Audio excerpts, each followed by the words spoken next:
Follow up అనేది colorectal క్యాన్సర్స్లో చాలా అవసరం. ఎందుకంటే ఈ డిసీజ్ యూజువల్గా మన దేశంలో స్టేజ్ 3లో మనం డయాగ్నోస్ చేస్తుంటాము.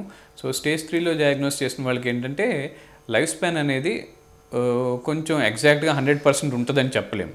40 to 50% వాళ్ళల్లో జబ్బు తిరగబెట్టి వచ్చే అవకాశం ఉంటుంది. అదే స్టేజ్ 1 వాళ్ళలో అయితే 10 to 20% మాత్రమే తిరిగి వచ్చే అవకాశం ఉంటుంది. సో ఈ జబ్బు తిరగబెట్టి వచ్చే అవకాశం ఎక్కువ ఉంది కాబట్టి మనం రెగ్యులర్గా ఫాలో అప్ అనేది ఉండాలి. ఎవ్రీ 3 monthsకి ఒకసారి అల్ట్రాసౌండ్, సీరం సిఈ అని ఒక బ్లడ్ టెస్ట్ ఉంటుంది, ప్లస్ అల్ట్రాసౌండ్ అబ్డమిన్ అనేది ఉంటుంది. ఈ రెండు for the next 2 years CEA and ultrasound అనేది కంపల్సరీ చేయించాల్సింది. 3 to 5 years అంటే 3 నుంచి 5 సంవత్సరాల వరకు ట్రీట్మెంట్ అయిపోయిన 3 నుంచి 5 సంవత్సరాల వరకు ఏంటంటే ఎవ్రీ 6 months ఇవే టెస్ట్ చేయించాలి. ఈ టెస్టులు చేయించిన తర్వాత ఎవ్రీ 3 yearsకి ఒకసారి కొలనోస్కోపీ అనేది చేయాలి.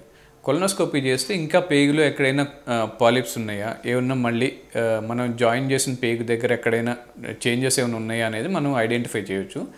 ఎప్పుడైనా డౌట్ ఉంటే చిన్న బయాప్సీ లాంటిది తీసి మళ్ళీ చెక్ చేసుకోవచ్చు. సో వీటితో పాటు ఇయర్లీ ఒకసారి పెట్ సిటీ స్కాన్ కూడా చేస్తే డిసీజ్ మళ్ళీ తిరగబెట్టకుండా మనం చాలా జాగ్రత్తలు తీసుకోవచ్చు అనమాట. సో ఈ ఫాలోఅప్లో ఈ ట్రీట్మెంట్ ఇవి అన్నీ ఫాలో అవ్వాల్సింది. 3 yearly colonoscopy and annual PET CT scan.